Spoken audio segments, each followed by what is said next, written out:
Most diets fail because they only focus in on food. Welcome to Talkin Sh, the podcast where we get real about the unfiltered truths women face in the quest for perfection. I'm Jana, your host, a dietitian and fellow woman navigating the pressure to have it all together, the perfect body, career, relationships, and making it all look effortless.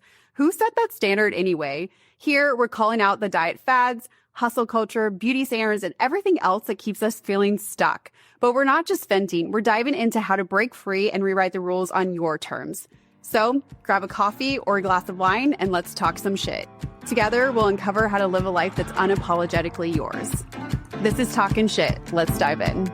Welcome back to the podcast, everyone. Today, I am going to do a solo episode, just expanding our definition of what it means to truly care for yourself.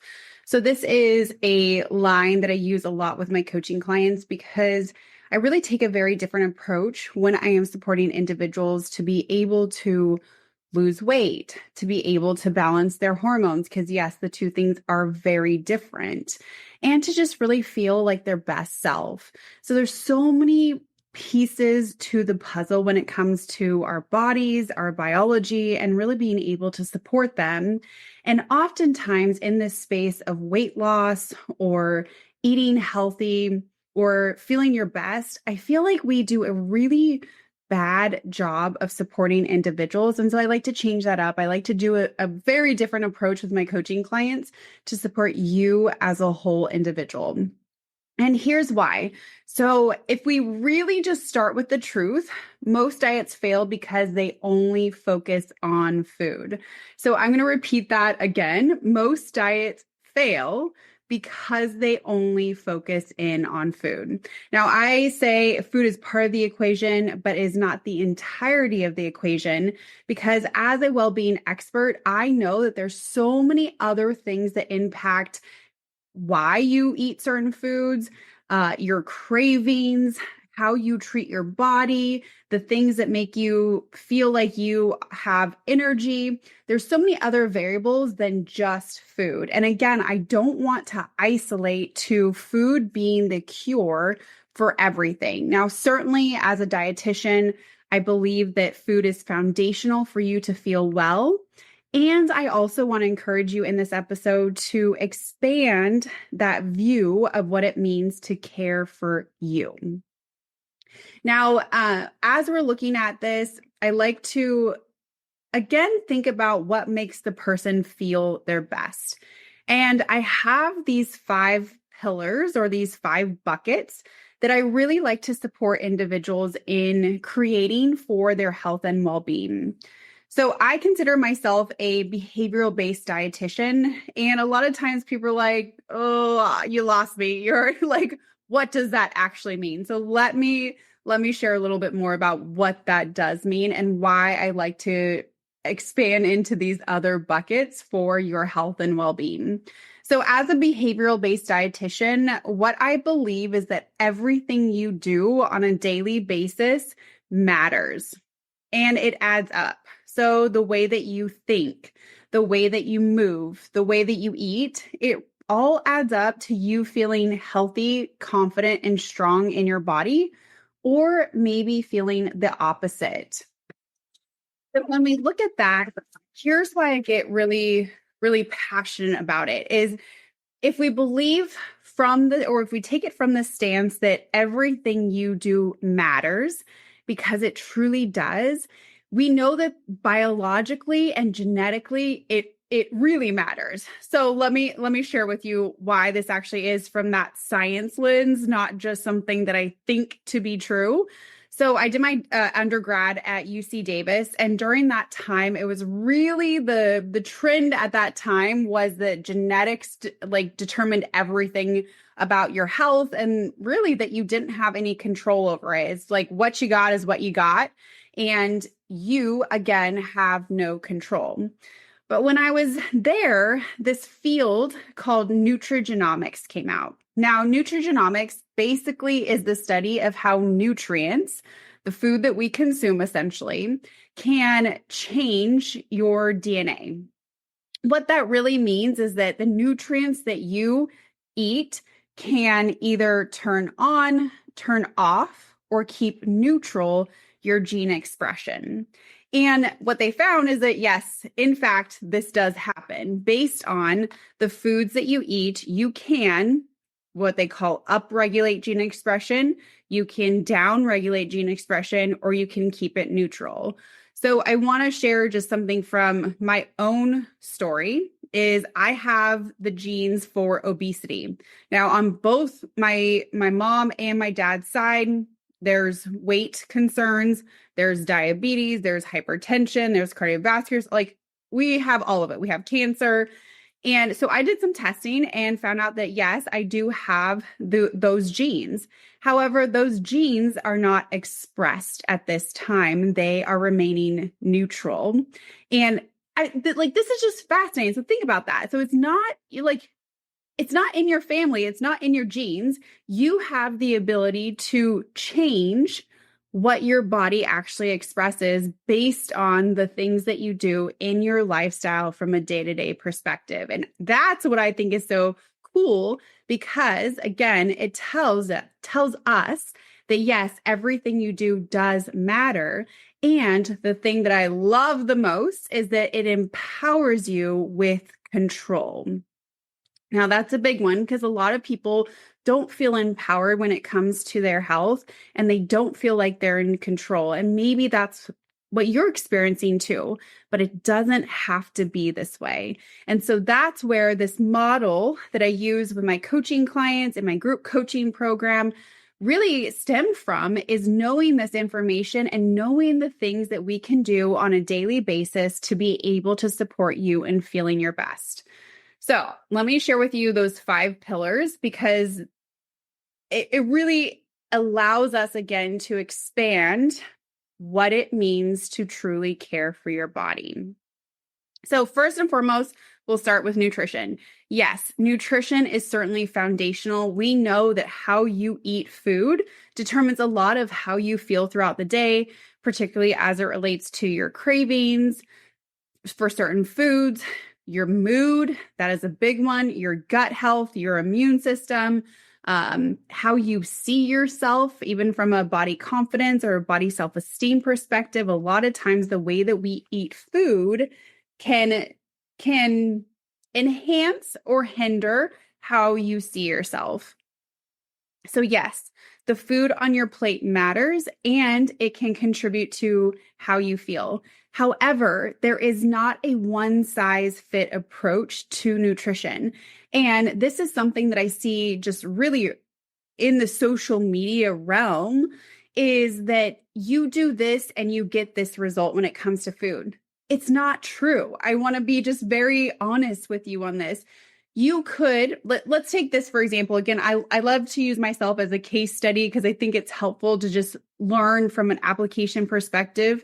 And also I eventually will probably donate my body for science. I just love this stuff. So let's take myself for example. So there is information out there on consuming dairy and that it actually can be anti-inflammatory, right? We think about and also good for balancing our hormones and building muscle. Think about the craze right now with cottage cheese, right? Or Greek yogurt, right? These are things that we can add into your diet to increase protein intake, get it from lean sources, and make sure you have adequate calories, help you with balancing out your hormones, whether it be regulating your insulin levels or even your estrogen levels, right? There's so many different things that we can use dairy for. However, if you take myself as the example, I am lactose intolerant. I can eat a small amount of dairy and do okay, but I can't eat large volumes of dairy. So for me, dairy would not be the answer. And maybe for some of you that are tuning in, dairy is not the answer either. Maybe it causes more gas or bloating or discomfort or acne. Who knows? Because your body is very unique and it interacts with food differently than, say, your neighbor or best friend or husband or coworker. Very differently. So when it comes to nutrition, we can't, or I don't take a one size fits all approach. we have to know how your body responds to it. So yes, we have these general recommendations and we know what works for mass populations from a public health perspective. But when it comes to what works for you, you have to be part of the equation too. And that's where I encourage my coaching clients to really tune in to their bodies to see what works best for you. Hey, friend, quick question before we dive into today's episode. Does dinner stress you out more than it should? Because if you're like most women I talk to, figuring out what to make every single night feels like another full-time job. So if you're tired of the daily what's for dinner stress, I've got something just for you. I've created the What's for Dinner guide with 50 quick, healthy, and blood sugar friendly recipes that are perfect whether you're cooking for yourself or your whole family. No more second guessing, no more last minute takeout, just real food made simple. Grab your copy for just $9, click the link in the show notes, and make dinner the easiest part of your day. All right, now back to the episode. But seriously, don't wait. Your weeknight sanity will thank you. Pillar number 2 is movement. So they have found on average, most Americans move their body about 17 minutes a day. Not enough. We need about 300 minutes a week if your goal is to lose weight or to be able to regulate your blood sugar or lower blood pressure or cholesterol. We need it to be at least 300 minutes per week. But when we're looking at movement, I like to think of it as and I say movement versus exercise because I want to find ways that you can move your body throughout the day versus just being in a seated position. So they're calling work behind the computer. They're calling it essentially the new cigarette, is that the more that we sit, the more likely we are to have a lot of these, for lack of very professional terms, things go wrong with our body, right? So the more we sit, the more we typically see that. Versus the more that we move our body, typically speaking, the better that we feel. So I want to find different ways that you can move your body to feel really good, really confident, and that's really sustainable and effective. So if you don't like riding the bike, which I don't because I fall off the bikes all the time, then why are we going to have you do that, right? Like, we're not going to have you do that. We're going to have you find something that you actually like to do. But if you like to walk, like I do, then we're going to find that way to walk and we're going to do it consistently. So we want it to be something that you actually want to do. And bonus point, something that you really enjoy doing. Again, it has to work for you, not your best friend, not your husband, not your coworker, not the influencer that has no idea who you are. It has to work for you. Third bucket. So we have nutrition, we have movement, and I go into so much more detail in my one-on-one coaching and also in my group coaching program because there's so many layers to these things. Because it's one thing to know the information, it's completely other, like it's different to apply the information. And that's where coaching comes in, is that we take that knowledge that you already have or maybe know about, and we work to apply it to your real life. So number 3, now this area, it's interesting. So typically now I know I'm a dietitian. I know, I focus on food, and food certainly is foundational. However, more and more with women, I'm really looking at movement, sleep, then nutrition. So we categorize it, or I like to categorize the level of importance in your lifestyle based on the symptoms that you're sharing with me. And a lot of times we're reworking that, and nutrition is not the number one thing, and for various reasons. But I wanted to share that because in number 3, this is something that a lot of women share with me, particularly if we're looking to address emotional eating or stress eating, or feeling like you're restricting and then you're binging on the weekend, or feeling like you can go and be successful on your diet Monday through Thursday, but then Friday through Sunday, you feel off track. This is the bucket for you. This is stress management, or what I like to say, joy creation. So again, I like to level set with individuals. I'm not here to sugarcoat things. I'm here to support you, guide you, but also tell you the reality of what's holding you back so that you can get the results that you're looking for.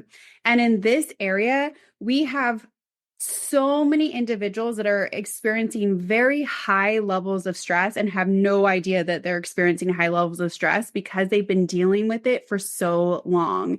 And so, because they are, and maybe you fall into this category as well, you've experienced years of high stress. It's now your normal and it feels fine or it feels okay, but it's not okay to the body. So here's how I know if someone is like really, really stressed and maybe they're not aware of it, is they're not sleeping at nighttime, getting those 7 to 9 hours of sleep. They're drinking more alcohol than what they like to. They are binging or eating foods such as like sugary foods, savory foods like chips, more often than what they want to. They really find it hard to connect with individuals and find that they've pulled back from social situations. These are all signs.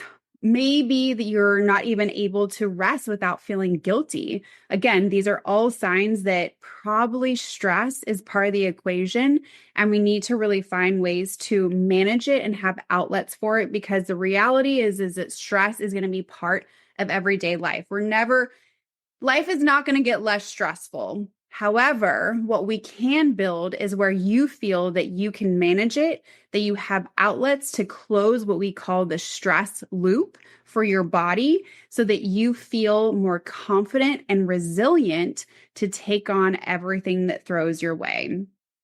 And one way that we do this is we create more joy in your life.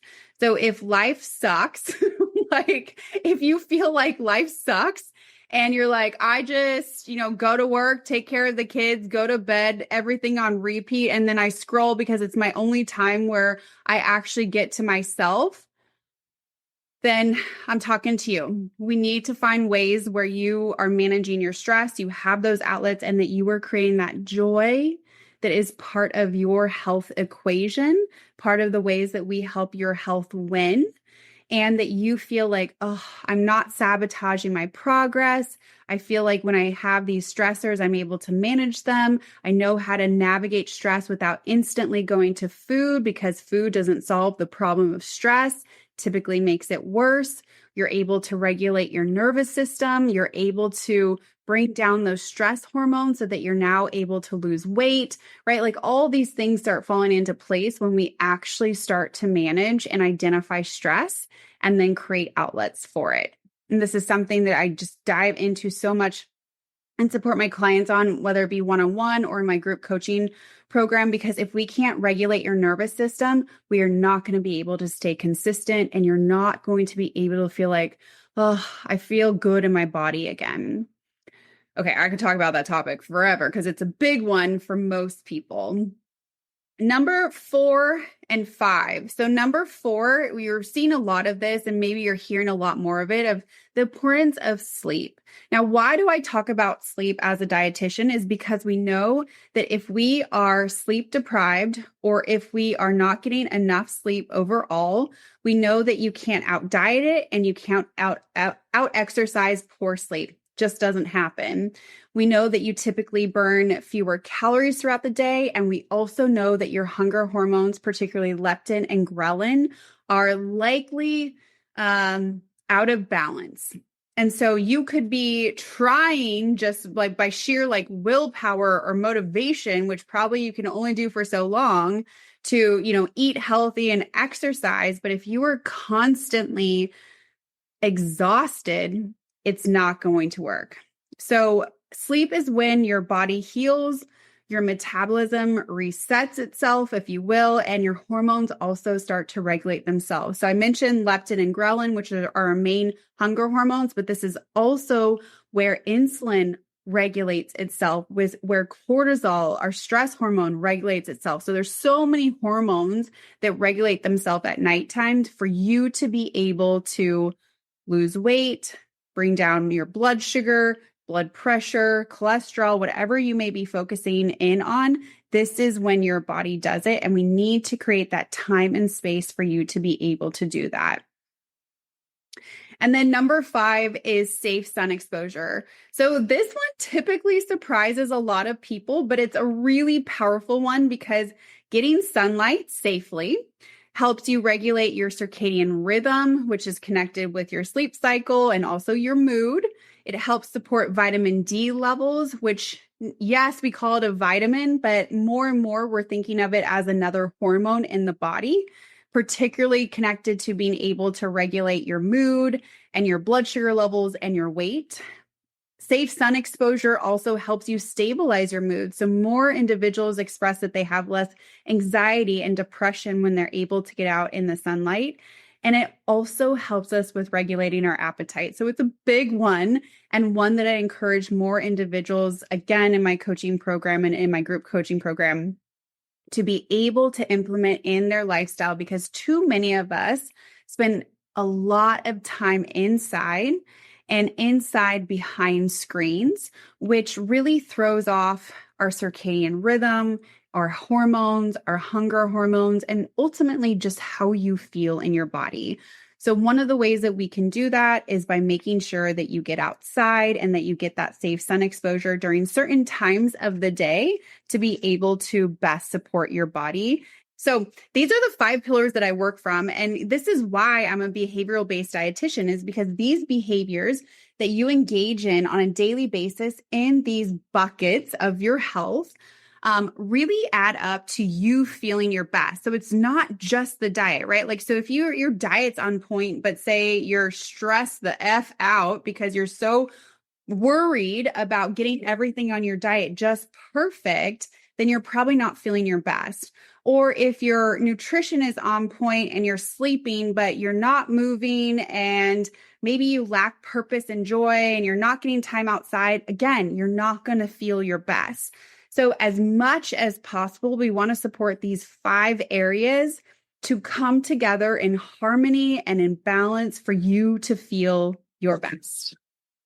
Okay, I could certainly go on and on about this because I am so passionate for you to expand your definition of what it means to care for yourself far beyond the food that's on your plate. Now, certainly the food matters, but also it all matters because you matter. And that's what I help my coaching clients create for their lifestyle that works for them, that's created for them, not for their coworker, their best friend, their husband, whoever else is out there, the influencer that's saying you should do this. No. We want to know, what does that mean for you, not for them? Okay, so if this is a topic of interest, I would love for you to comment below or share with me, DM me on Instagram. Share with me some of your main takeaways. I'd love to continue this conversation. Until next time, keep talking shit.